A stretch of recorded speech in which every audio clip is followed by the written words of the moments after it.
Tapi yang paling penting adalah sebetulnya konsensus kalau menurut saya, karena kan yang lemah dari politik kita di Sulawesi Tenggara ini kan sebetulnya berkonsensus. Selamat datang. Bagaimana kabar? Alhamdulillah wa syukurillah. Senang berjumpa dengan Bang Naslin. Senang sekali saya. Saya itu cuma dengar namanya Bang Jay. Bang Jay saya panggil ya? Bang Jai. Maksudnya orang sudah terlanjur menyebut seperti itu. Bang Jay, Bang Jay. Anak-anak kan di sini menyebut begitu. Alhamdulillah. Baca namanya dan kemudian sedikit tracing lah. Tapi dari semua ketua DPD atau DPW di Sultra ini, salah satu yang paling muda ya? Alhamdulillah sebetulnya kalau dari umur sepertinya iya, karena masih 3738 lah. 3738 sudah jadi ketua DPW. Nanti Alhamdulillah. besok jadi gubernurnya ya? Tambah 4-5 tahun kan lagi tidak menutup kemungkinan kan? Artinya prosesnya kita nikmati toh. Bang Jay, Siap. kenapa senang dengan sendal jepit waktu kuliah? Sebetulnya ini apa ya? Kesadarannya waktu itu di masa itu ya, kesadaran kita kan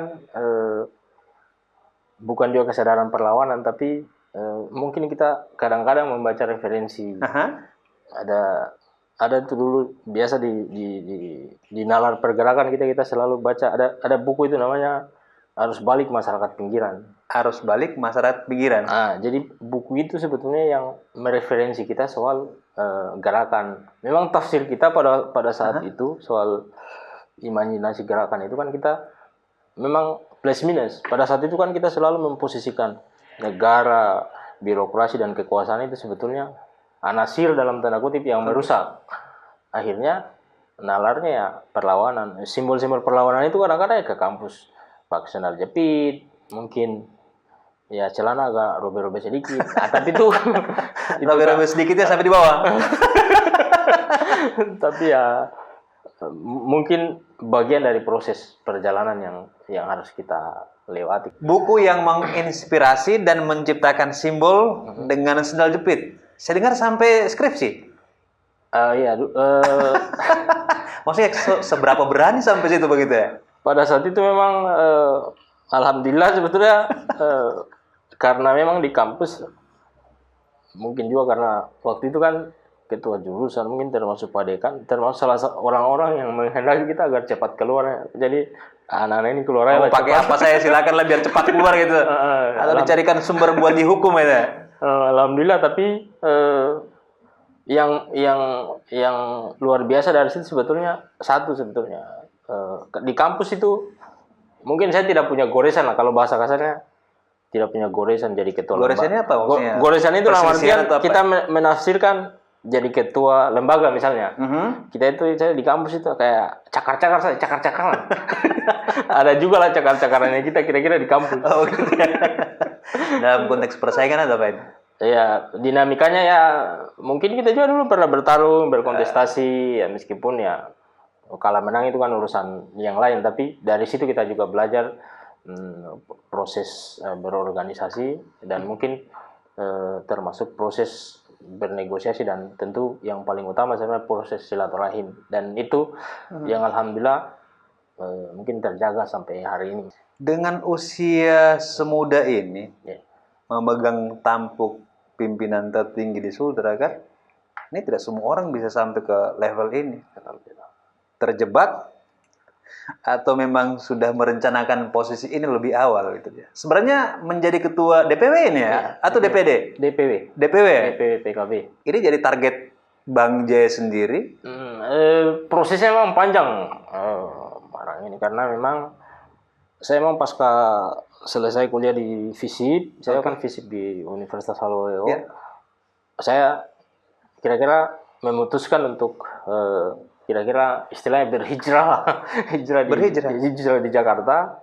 Waktu itu hijrah di Jakarta, memang juga turut aktif di salah satu organisasi kemahasiswaan di Jakarta sampai mungkin melanjutkan studi lah waktu itu Jadi sambil studi masuk ke organisasi? Iya, salah satu organisasi kayak kemahasiswaan waktu itu di pengurus besar di PMI waktu itu. Jadi disitulah sebenarnya proses kita menempa banyak hal. Waktu itu kan saya juga kuliah di kebetulan S2 di Universitas Indonesia. Ya, alhamdulillah mungkin itu bagian dari proses kita yang menempa baik secara pengetahuan termasuk bagaimana kita belajar banyak hal soal mengelola organisasi. Sebetulnya di situ ininya sih. Tapi inspirasinya memang berorganisasi ini memang kan ada beberapa orang kan dia sudah meniatkan dari misalnya ada orang yang punya cita-cita jadi polisi dan ini menjadi ketua partai. Saya bilang kenapa ini fenomenal sebenarnya untuk ukuran kita lah kan. Sekali Bang Jai sudah pegang di DPW kan. Kalau kita ukur para ketua DPW yang lain kan lumayan dewasa, bahkan beberapa di antaranya sudah cukup tua lah kan. Sebetulnya memang kalau kita ini cita-cita memang jadi politisi lah kira-kira. Tetapi mengukur bilang saya harus jadi ketua DPW tidak juga sampai maksudnya saya ambisi itu sebetulnya. Tetapi memang saya pribadi menjalani proses itu istiqomah lah. Istiqomah itu dalam artian misalnya terbilang saya di PKB lah, Partai Kebangkitan Bangsa, yang sejak awal memang mengurusi hal-hal yang paling teknis di partai ini sejak pasca bermahasiswa. Waktu itu sudah mulai mengurusi misalnya verifikasi partai, kita sudah bantu-bantu misalnya di DPW sini dulu, meskipun itu penugasan dari DPP pada saat itu. Jadi DPP memberikan penugasan misalnya untuk mengurusi atau ikut membantu atau mengasistensi proses verifikasi partai di beberapa daerah. Salah satunya memang di Sulawesi Tenggara ini. Akhirnya memang sejak itu saya secara pribadi termasuk orang yang istilahnya selalu menafsirkan kedekatan itu dengan yang namanya silaturahim. Jadi silaturahim itu memang sebetulnya saya tafsirkan jalan politik saya. Silaturahim. Dan itu jalan politik PKB. Kenapa? Saya juga pada kesempatan ini saya ingin menyampaikan bahwa memang tafsir politik PKB itu kan sebetulnya jalan politik silaturahim. Yang istilahnya kalau dalam terminologi, dalam pengertian yang menjadikan yang itu dijadikan wasilah, istilahnya menjadi sarana untuk menjadikan masalah menjadi maslahah. Sebetulnya kalau itu masalah menjadi maslahah.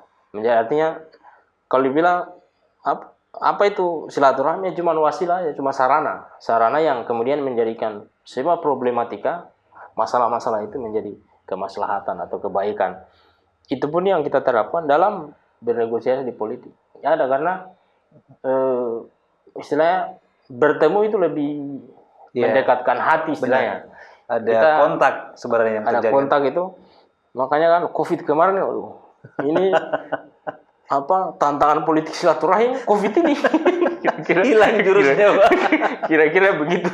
Bang Jai, saya sebenarnya punya beberapa analisa terkait partai-partai yang bernafaskan Islam gitu dia kan. Satu, dia kelihatannya tidak cukup kuat untuk berkompetisi dengan partai-partai yang platformnya nasionalis gitu ya. Kenapa memilih PKB? Kenapa tidak memilih partai yang notabene itu lebih disukai oleh masyarakat Indonesia? Sebetulnya PKB ini sebetulnya kalau pada sisi ideologi kan tafsirnya ini dia nasionalis religius juga. Ya, nasionalis religius. Hanya memang metode pengelolaan menjadi faktor penting sehingga partai ini disukai atau tidak. Kalau itu satu poin. Terus yang kemudian kalau soal pilihan, memang ada beberapa aspek yang kemudian ini menjadi pilihan kita. Pertama, aspek ideologis. Nah, aspek ideologis memang kalau saya memang juga ditempa oleh sebuah organisasi yang kira-kira nafasnya Nahdlatul Ulama. Oh iya. Itu organisasi kebetulan kita kan di PMI, Pergerakan Mahasiswa Islam Indonesia, yang menjadi bagian yang tidak terpisahkan dari ideologi namanya Ahlussunnah wal Jamaah, yang yang itu pada sisi nafas ideologis sama dengan nafasnya Partai Kebangkitan Bangsa. Itu aspek ideologis. Jadi ini sebenarnya DNA-nya memang sudah Ya, ada itu sebetulnya dia. DNA kita ber-PKB sudah ada dari bawah. Iya, Itu iya. pada aspek ideologis. Terus yang kemudian pada aspek kultural sebetulnya PKB ini kan saya melihat kalau di Sulawesi Tenggara ini hanya tidak terkelola secara baik lah. Karena Bentar. ya. PKB tidak terkelola secara baik Nah, di Sulawesi Tenggara. ya. Enggak, hasilnya juga tidak menunjukkan yang Ya. signifikan gitu dia. Eh, Maksudnya sekarang mengatakan itu memang PKB yang lalu ini dikelola dengan manajemen yang tidak sesuai standar organisasi kepartaian atau secara politik itu apa? sebetulnya bukan pengelolaan yang buruk, bukan. Tetapi ada beberapa dimensi-dimensi kultural yang tidak tersambung. Aspek yang tidak tersambung itu banyak. Aspek ideologisnya tidak tersambung, aspek kulturalnya tidak sambung. Terus yang kemudian soal kreativitas dalam mengelola organisasi itu memang jauh dari apalagi terlebih dari tren politik yang sekarang. Karena memang saya dipercayakan untuk memimpin PKB Sulawesi Tenggara itu memang embrionya memang sejak 2019. Pada saat itu kurang lebih sekitar ya tidak jauh dari proses pendaftaran pencalekan. Kebetulan kita dikasih amanah dan itu kita bismillah karena itu namanya kita ini petugas partai diperintah. Insya Allah kita istiqomah dan memaksimalkanlah segala potensi yang kita miliki. Iya. Di PKB kan pada saat itu kayak DPR provinsi kan selalu satu kursi. Iya. Selalu satu kursi. Dan alhamdulillah memang momentum 2019 kita mulai mengelola secara baik. Mulai dari tata kelola organisasi, terus yang kemudian aturan main partai. Nah, itu alhamdulillah mungkin perolehan kursi sekarang meskipun kita belum pencapaiannya belum semaksimal yang kita harapkan, tapi minimal dari 1 kursi menjadi 3 kursi. Sekarang kan 3 kan PKB provinsi. Terus yang kemudian kabupaten itu dari 25 kursi kabupaten sekarang jadi 33 kursi. 33 kursi. Artinya ada tren kenaikan yang meskipun itu tidak terlalu signifikan. Ya. Makanya memang ya sejak kita diberi amanah ini bagian dari tantangan berat memang karena kita harus berhadapan dengan pertama-tama politik atau partai politik yang sudah memiliki tingkat kemapanan yang luar biasa. Ya, partai-partai yang sudah lebih dulu mapan kan ya. Mapan, terus yang kemudian boleh dikata stabil.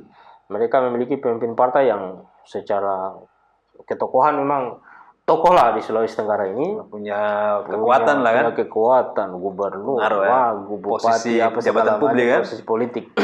Tapi itu kan tafsir politik yang biasa-biasa saja. PKB ini mau lahir. Bentar. Kita mau lanjut. Jabatan gubernur, ketokohan itu tafsir yang biasa-biasa aja, Pak. Biasa. Ini maksudnya apa referensinya sampai menyatakan itu tafsir yang biasa? Karena begini, Pak. Di Sulawesi Tenggara itu misalnya begini. Jalan politik untuk jadi anggota DPR RI misalnya. Ya, oke. Alumnus Pilgub, mantan bupati, terus yang kemudian atau misalnya keluarga pejabat lah kan. Itu menurut saya itu trekking yang biasa.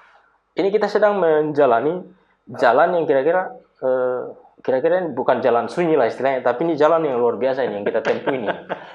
Bukan jalan sunyi. Bukan jalan sunyi, tapi ini adalah tafsir politik yang belum dijalankan orang. Kalau menurut saya misalnya sesuatu yang memang belum lazim, tidak lazim, tidak kita temukan kan.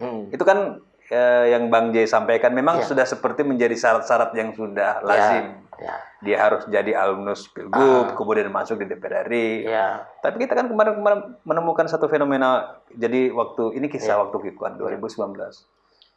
Kita mempertanyakan ada satu nama di PKB, tiba-tiba dia melejit. Saya tanya itu siapa? Namanya siapa itu? Jailani, Bang. Siapa Jailani itu? Kita tidak kenal itu. Tapi itu fenomena yang menarik karena bersama dengan nilai Pak Fahri. Jadi tiba-tiba melejit, kita tanya-tanya. Gitu dia. Walaupun memang peringkat 8 ya kemarin DPR RI. Bang J, saya mau protes sebenarnya satu hal kepada Bang J. Ini mari menghadirkan cinta. Memang kita tidak punya cinta. Maksudnya ini ungkapan apa sebenarnya ini? Filosofisnya memang artinya kalau menguji tingkat kedalaman ya silakan kita serahkan ke masing-masing orang ya. Tapi kira-kira itu Mari menghadirkan cinta itu, kalau saya menafsirkan tuh jalan politik yang paling tengah dia karena saya memahami politik di PKB itu sebetulnya 3 hal kalau di PKB ya. Oke. Yang pertama itu bahwa berpolitik itu sebetulnya ibadah. Itu pengabdian lah, ibadah. Bahwa terus yang kemudian yang kedua bahwa kalau ber-PKB itu berkah. Pengabdian, berkah. Terus yang kemudian yang ketiga memang kita guru politik PKB kan namanya kayak Gus Dur, kayak Abraham White yang selalu dengan jargon yang paling luar biasa itu bahwa yang paling utama dari politik adalah kemanusiaan. Makanya memang bersama kaum mustadafin atau kaum yang tertindas itu menjadi keharusan. Kenapa? Misalnya jalan politik yang juga saya tempuh misalnya di PKB Sulawesi Tenggara ini bukan istilah politik momentum. Istilah kita, jadi model mengelola kita PKB Sulawesi Tenggara ini memang fokusnya di gerakan yang bersifat sosial. Nah, ini kemudian juga bisa dirangkum dengan satu jargon yang namanya Mari Menghadirkan Cinta. Mari Menghadirkan Cinta ini sebetulnya lebih lekat dengan Bang Jai sebetulnya. Tetapi karena Bang Jai sudah lekat dengan PKB ya otomatis jadi dia bertransformasi juga dengan transformasi. Tapi saya bilang, ini Bang Jai, apa-apaan dia bilang, memang saya tidak punya cinta, saya punya banyak cinta yang bisa sampaikan. Ke anak-anak saya bilang, nanti kita tanya itu terminologi. Mari Menghadirkan Cinta buat siapa sebenarnya itu? Untuk Bang Jai sebagai sebuah slogan yang akan disampaikan ke publik. Mas saya kan terminologi ini mesti orang banyak paham ini. Ya. Paling tidak, memang kita mau bedah-bedah di sini dulu ini. Mari Menghadirkan Cinta ini. Nanti orang bilang, ini siapa yang bilang Mari Menghadirkan Cinta? Kami punya cinta, banyak ini. Cinta buat suami, pacar, tunangan gitu. Saya pikir ini kan karena dihembuskan oleh seorang tokoh politik, tentu dia punya terminologi. Itu dia. Makanya nanti kita tanya ke Bang Jai itu. Dia sampai bilang, Mari Menghadirkan Cinta itu cinta siapa yang mau dihadirkan di sini?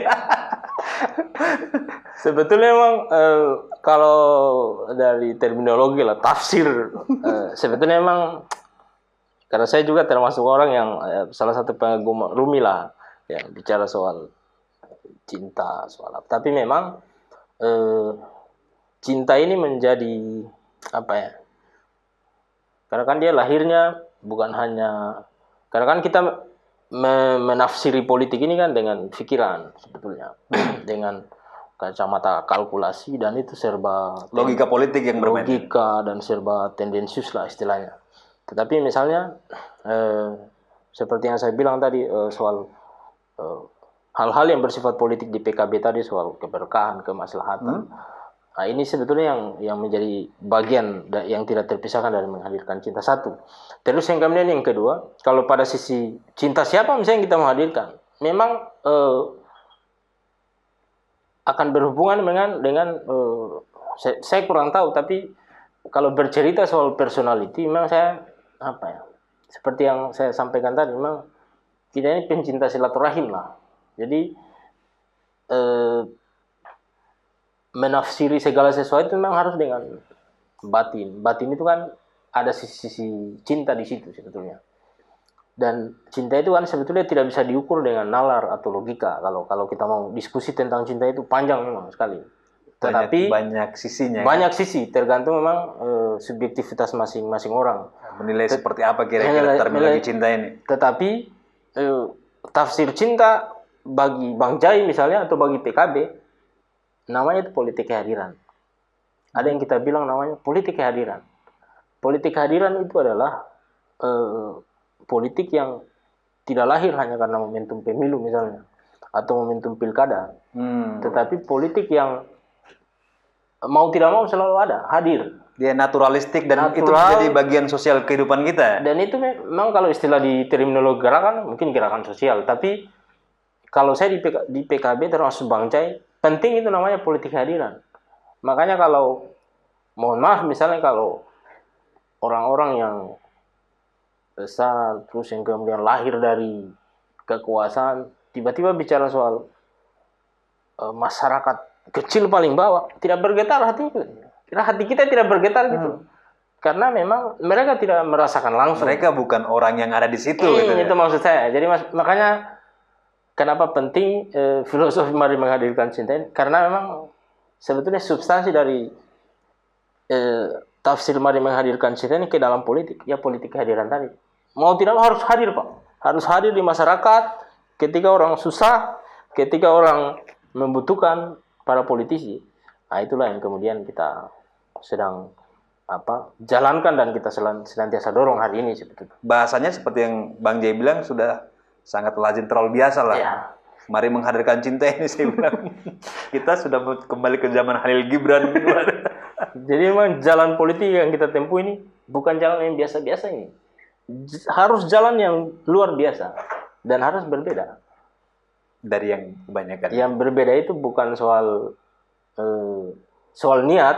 Okay. Mungkin kita sama-sama ingin membangun daerah, kita ingin membangun negara. Itu mungkin niat kita sama, karena kan kita tidak bisa ukur dengan kalkulasi matematis kalau niat.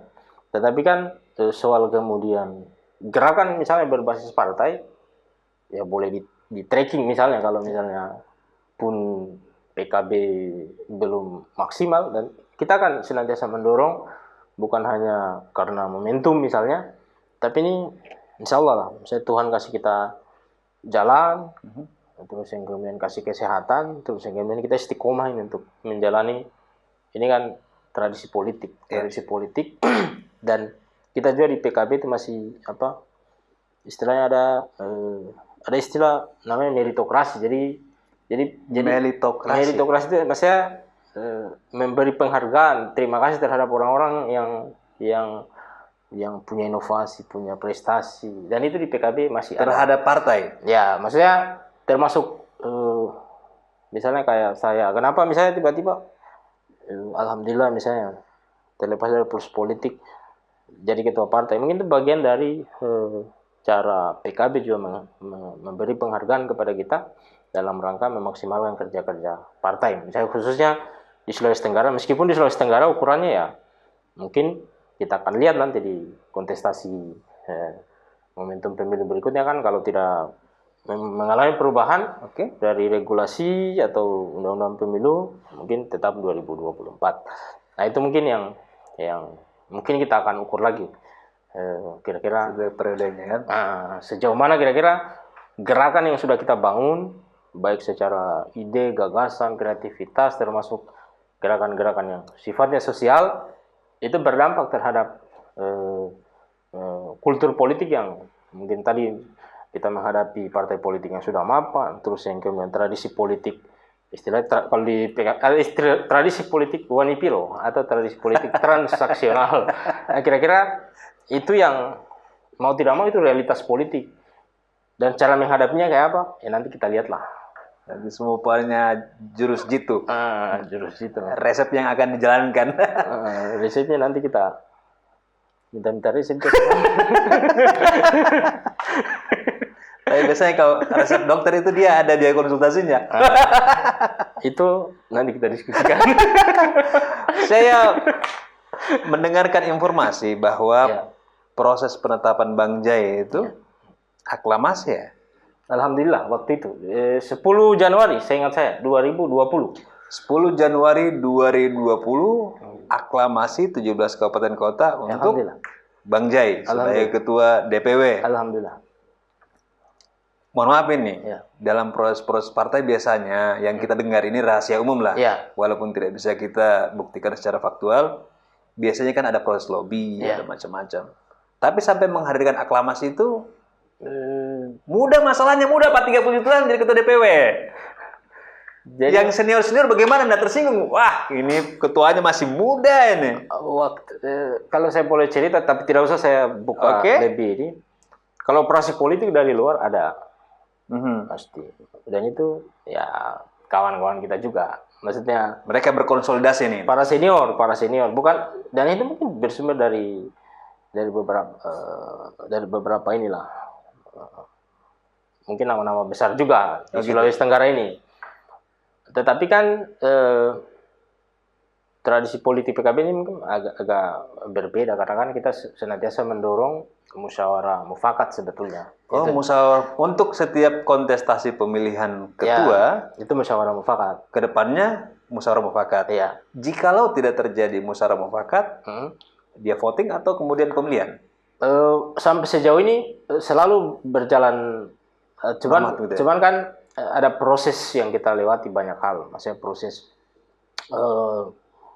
ibarat kalau bahasa ini sih proses negosiasi. Cuman kan kalau saya secara pribadi memang sejak dulu termasuk teman-teman ketua DPC ini adalah orang-orang yang senantiasa saya datangi, kita kunjungi. Jadi saya tuh di mana saja, misalnya ke Kota Bau-Bau, mesti saya ke rumahnya ketua DPC Kota Bau-Bau bercerita silaturahim, membangun kedekatan secara emosional. Ini juga ini jalan politik menghadirkan cinta itu ya salah satunya yang begini-begini ini misalnya. Proses komunikasinya yang menentukan ya. Hadir, yang penting datang, hadir, dan sampaikan dengan bahasa hati. Kira-kira begitu. Mari menghadirkan cinta yang menghasilkan ketua DPW. Bang Jay, apa target spesifik PKB di 2024? Kalau dari bukan tren politik, tapi dari diskusi terus yang kemudian dari target-targetan politik kita secara internal memang pertama memang kita di Pilcaleg tentu kita menargetkan kenaikan kursi yang cukup signifikan lah. Oke, kita bicara masalah legislatif dulu ya. DPR RI berapa targetnya? Kalau DPR RI kalau dari ini kan kita tentu dari perjalanan PKB di Sulawesi Tenggara, itu belum pernah ada kursi DPR RI. Memang belum pernah ada sejarahnya. Belum pernah ada sejarahnya. Sejarah itu yang kita mau catat. Karena kan di terminologi sejarah itu, kalau sejarah kita tidak bisa ulang, ya berarti kita harus lahirkan sejarah baru biar diulang oleh generasi kita. Makanya kan satu kursi DPR RI itu memang target yang paling prestisius istilahnya lah yang kita targetkan. Satu DPR RI itu harus satu kursi. Harus satu kursi. Insya Allah kita targetkan. Provinsi? Sekarang provinsi kita PKB 3. Kita punya 3 kursi di Dapil Munaraya. Munaraya itu Muna Barat, Buton Utara 1 kursi. Terus di Buton Raya 1 kursi, Kolakau Raya 1 kursi. Memang kita yang kosong itu di kota, Konsel Bombana sama Konawe Raya. Kita targetkan insya Allah bisa terisi lah di masing-masing dapil ini. 6 dapil, 6 DPR provinsi. Ya, kita targetkan itu minimal setiap dapil terisi. Setiap dapil terisi. Itu provinsi. Jadi DPR RI 1, provinsi 6. Kabupaten kota 63. Dari 33? Dari 33 sekarang. Basis paling kuat di daerah mana? Yang diproyeksi itu menghasilkan suara kita banyak. Sekarang kan yang signifikan tuh kursi Kolaka Utara 5 kursi. 5 kursi. Terus yang kemudian Muna 4 kursi. Terus yang kemudian Buton Utara 3 kursi. Konawe Kepulauan 3. Yang pimpinan ini. Bombana 3. Terus yang kemudian di Kota Bau-Bau termasuk Buton. Mungkin nanti termasuk di Wakatobi ini kita, meskipun hari ini kita belum punya kursi, tapi kita target akan ada ikut mewarnai lah. Bisa kita targetkan juga setiap dapil bisa terisi dengan konfigurasi kita di internal. Kabupaten kota ini berapa targetnya dari 33? Kita targetkan menjadi 63. 63? Kenapa tidak digenapkan 70? Kenapa pakai angka 63 itu? Itu hitungan kontemplasi atau hasil kesepakatan bersama?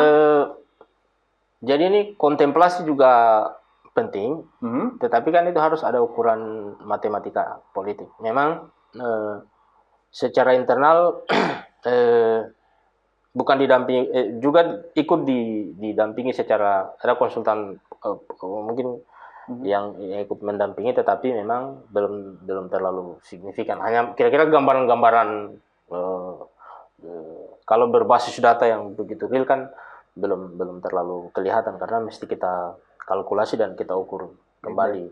Tapi itu menjadi target yang kira-kira memompa semangat teman-teman untuk bekerja lebih maksimal mulai dari DPC terus yang kemudian DPW sampai pengurus DPW sampai pengurus paling bawah PAC dan ranting. Targetnya ini kan nanti akan menjadi satu amunisi bagi Ya, semua kader PKB, ya, baik level DPR RI dengan kabupaten kota ini. ya. Satu DPR RI, 6 provinsi, 63 kabupaten kota. Iya. Apa yang Bang Jai punya sampai punya target seprestis itu? Sebetulnya itu kalau kita mau modal, pertama kita memiliki modal seperti saya bilang tadi, kita modal kultural kita punya. Oke. Modal kultural ini memang modal yang selama ini tidak pernah terkelola oleh tata kelola partai yang dulu teridentifikasi satu-satu itu, termasuk misalnya aspek-aspek ideologis yang misalnya dengan Nahdien atau segala macam, atau misalnya pondok pesantren atau apa yang itu kemudian bisa menjadi bagian yang tidak terpisahkan dari kekuatan PKB dari aspek kultural. Itu yang pertama. Terus yang kemudian gerakan kita mengkalkulasi peta politik 2024 ini, kalau seandainya pilkada itu kan konfigurasi kepemimpinan daerah kan akan berubah, memiliki perubahan, dan itu terlepas dari memang ada operasi-operasi politik kekuasaan dalam tanda kutip. Kita juga kan PKB ini bagian dari koalisi kekuasaan, yang itu kira-kira menjadi mungkin untuk kita ikut bernegosiasi pada level itu di aspek politik tadi itu. Misalnya orang menghitung misalnya kepala daerah misalnya di 2022 ini kan ada 7 yang akan PJ. Terus yang kemudian 2023 itu ada 3 ditambah 1 gubernur. Nah itu, dan termasuk saya negosiasi politik meskipun kita berbeda partai, dan memang hal-hal yang kita sudah negosiasikan pada saat pilkada 2020 yang lalu. Itu menjadi kalkulasi pada sisi aspek politik dan kekuasaan. Terus yang kemudian aspek yang lain, kalau soal soal jejaring, terus yang kemudian makanya memang hal yang paling mungkin juga kita lakukan sekarang itu PKB itu sedang istiqomah membangun gerakan sosial yang terus menerus. Ini semua partai saya berpikir mengerjakan ini, bahwa saya kurang tahu kalau data saya keliru di dikoreksi. Mungkin kalau saya tidak salah itu 2024 itu kan pemilu generasi milenial itu kan sekitar 42%. Orang akan semua partai pasti akan berburu di basis elektoral ini. Olehnya itu juga PKB senantiasa ikut mengejar dalam tanda kutip basis-basis kelompok pemilih yang kelompok potensial ini, potensial milenial. Apalagi kan misalnya PKB Sulawesi Tenggara merepresentasi itu, misalnya seperti disampaikan tadi, misalnya ketua partai paling muda. Terus yang kemudian hal-hal yang bersifat kerja-kerja politik yang lainnya, dan itu kita mungkin Bang Nasdim kita akan sharing inilah. Kita akan sharing, kami juga minta banyak masukan, dan gerakan-gerakan ini akan kita maksimalkan. Nanti dicatat ya, nanti disebutkan dia punya biaya konsultasi gitu. Pokoknya nanti ya. Kira-kira itulah maksudnya. Soal kemudian yang tidak bisa kita sebutkan, orang sebut soal kos politik atau apa. Berapa banyak yang disiapkan? Itu kan relatif lah kalau yang begitu. Relatif karena ukurannya juga tergantung pertama tren politik, terus yang kemudian yang kedua soal yang kan begitu kan, pun juga dia spot lah istilahnya, pun dia tidak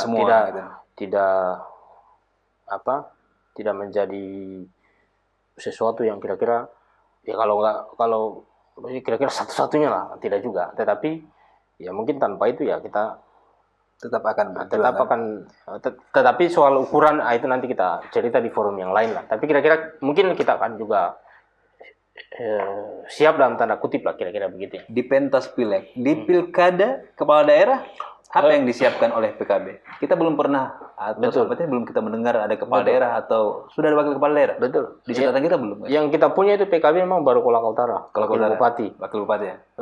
Olehnya itu memang kesepakatan kita di internal, termasuk juga itu arahan dari DPP memang sudah saatnya juga kita ada beberapa kader itu.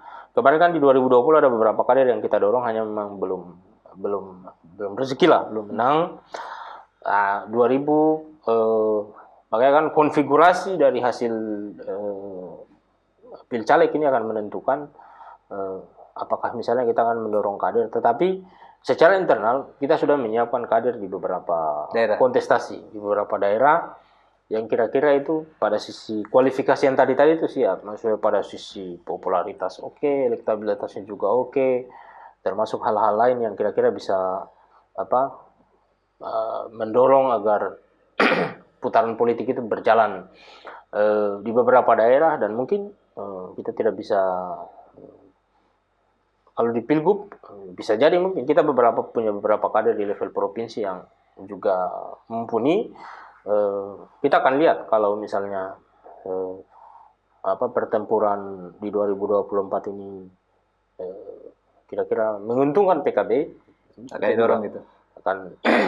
Soalnya akan mendorong orang juga untuk ikut berkontestasi lah. Daerah mana yang menjadi titik sasar yang menurut Bang Jai itu potensial untuk level kepala daerah? Level kepala daerah itu Kolaka Utara. Satu Kolaka Utara. Terus yang kemudian Muna. Terus yang kemudian termasuk di Muna Barat. Ya. Terus yang kemudian Buton Utara. Termasuk Bombana juga. Bombana karena kan wakil ketua DPR. Konawe Utara nanti ke depan. Itu yang akan menjadi titik proyeksi. Proyeksi. Tapi dalam amatan Bang Jai mana yang paling memungkinkan sangat untuk level di kepala daerah? Sebetulnya di daerah-daerah ini pada sisi, jadi kan rata-rata ketua DPC-nya juga ini orang-orang yang sudah 2-3 periode di DPR. Mereka sudah memiliki kesiapan untuk berkontestasi di eksekutif. Kira-kira saya akan minta mereka untuk coba seluruh kader percaya diri dan maju. Ketua, insya Allah 2024 kita akan siap berkontestasi. Beberapa daerah itu termasuk daerah yang saya sebutkan tadi, dan insya Allah lah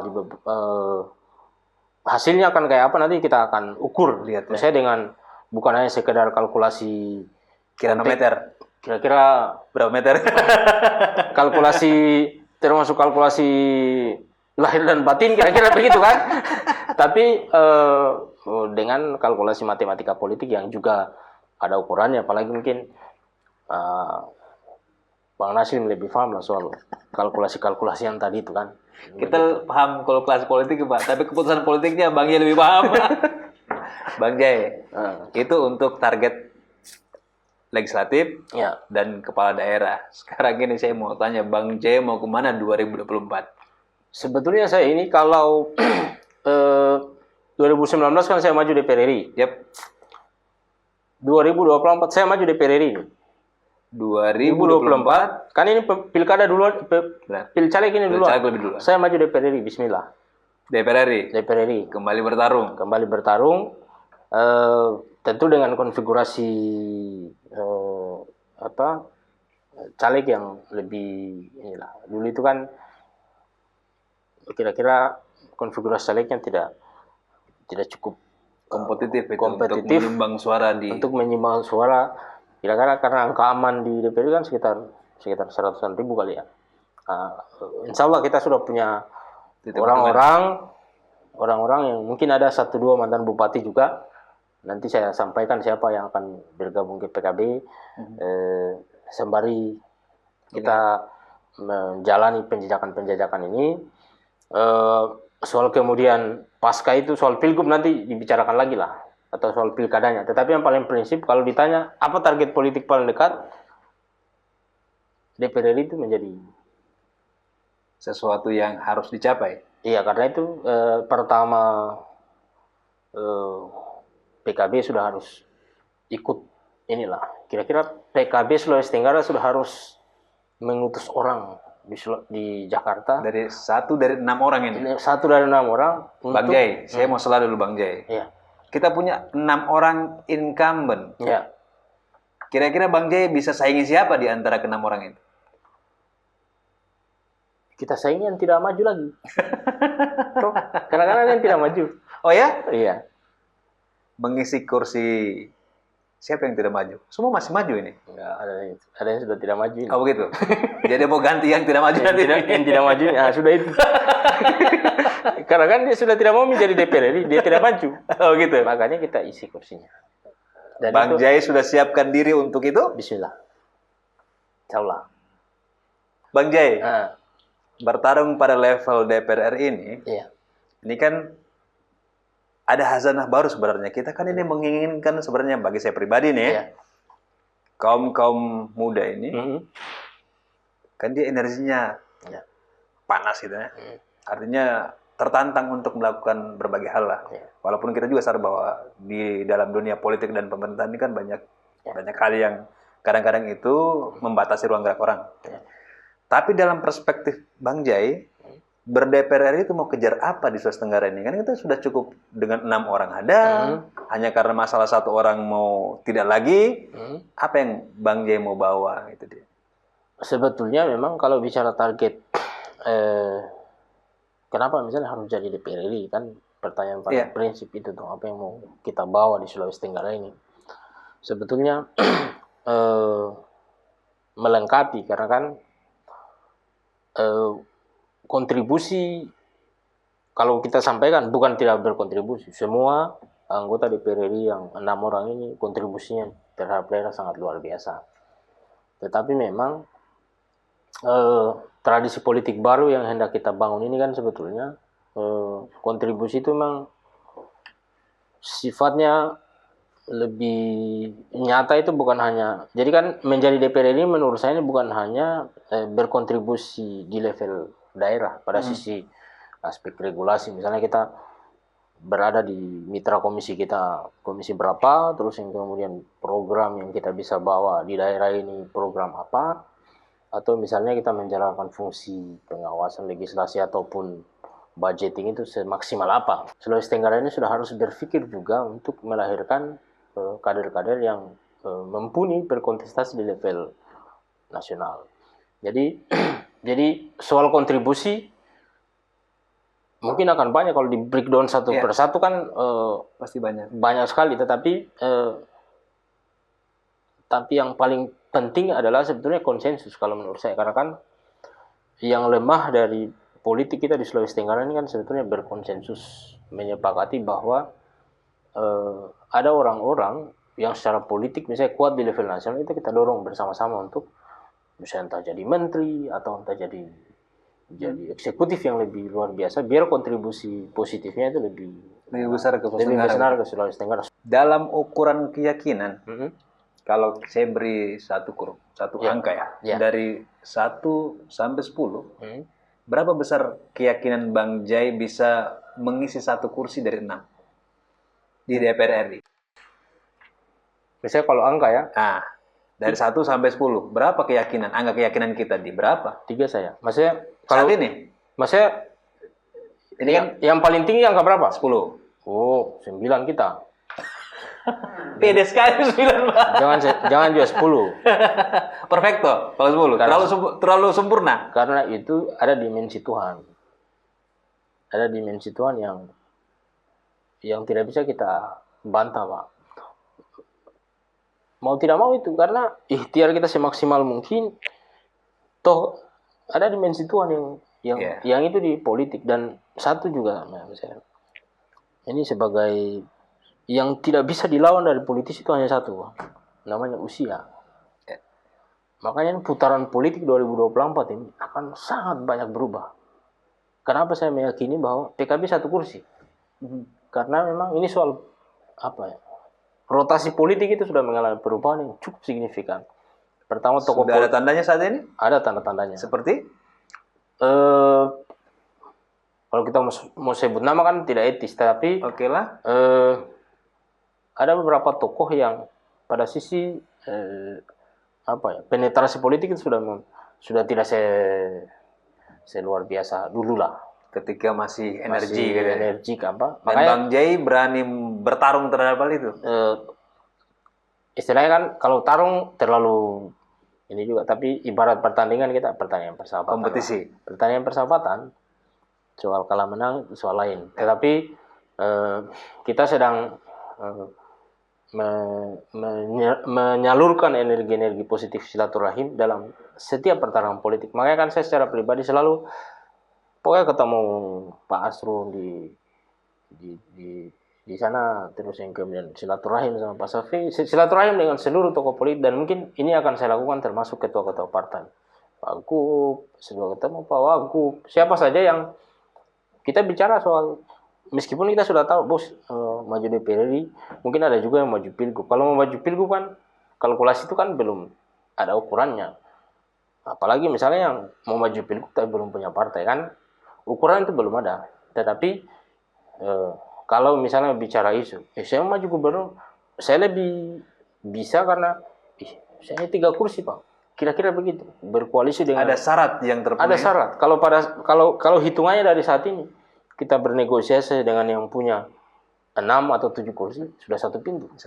Nah, tapi kan kalkulasi politik kita bukan hanya sekadar mau maju pilgub atau apa, tetapi kan yang paling penting sebetulnya kita membangun konsensus politik dari awal. Siapapun yang kemudian jadi, entah itu di DPR RI, itu kita berkonsensus. Pertama itu membangun daerah, yang kedua kita harus berpikir ikut mendorong kader-kader kita untuk menjadi tokoh-tokoh di level nasional lah, yang kalau saya berpikirnya lebih besar ke situ lah.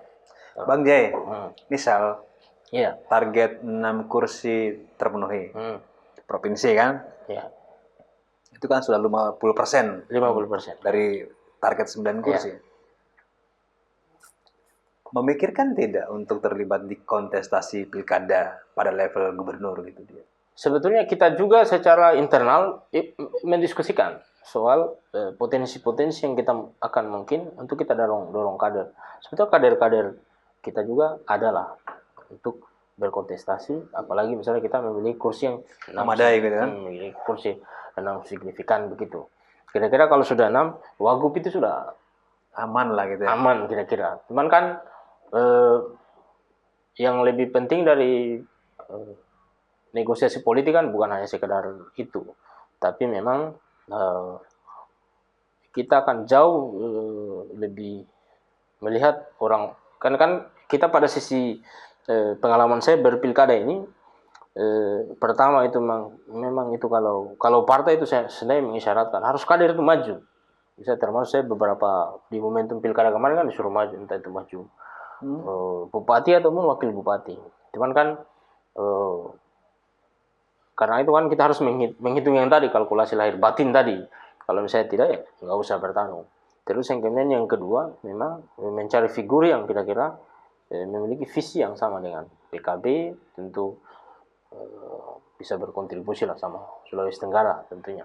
Dan sangat memungkinkan kalau kita misalnya mendorong kader, apalagi memiliki kursi yang signifikan di 2022. Yang jelas kalau syarat-syarat ini mencukupi, Iya. tidak menutup kemungkinan. Tidak menutup kemungkinan. Tapi secara pribadi Bang Jai melihatnya lebih memilih di DPR RI-nya atau mendorong figur kader lain? Semuanya masih mungkin, karena kita ini kan sebetulnya petugas partai yang kadang-kadang memang harus menjalankan instruksi. Kalau tiba-tiba perintah partai misalnya kita suruh maju, bismillah. Tetapi memang kalau ditanya target politik paling dekat, ya kita maju DPR RI, karena itu menjadi bagian dari, pertama ini tanggung jawab generasi juga ini, karena tracking yang sudah kita jalani tadi ini kita mau dipertanggungjawabkan, harusnya pertanggungjawabkan ini tracking yang sudah kita pilih tadi itu. Mengemban tugas sebagai ketua DPW ini bukan main-main ini. Ini bukan, harus ada buktinya Bang Jai ini. Ya, artinya pembuktian itu kan harus dilihat dari prestasi yang ada. Makanya kan prestasi itu nanti ukurannya nanti kita lihat dari hasil pemilu sebetulnya. Mungkin masih ini kan awal-awal lah kan. Masih ada waktu lah. Artinya masih cukup waktu lah. Ya. Bang Jai, ini diskusi awal kita. Siap. Mudah-mudahan nanti kita bisa menyelami lebih jauh. Siap. Ketika ada keputusan politik. Hari ini kan Siap.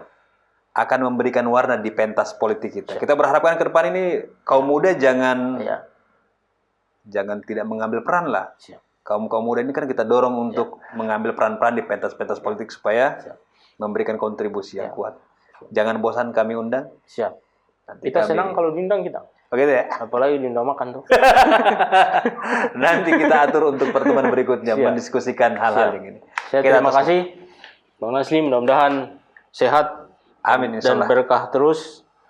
Halolo Institut Jaya lah. Bismillah. Tuh. Begitu mungkin. Terima kasih kawan-kawan.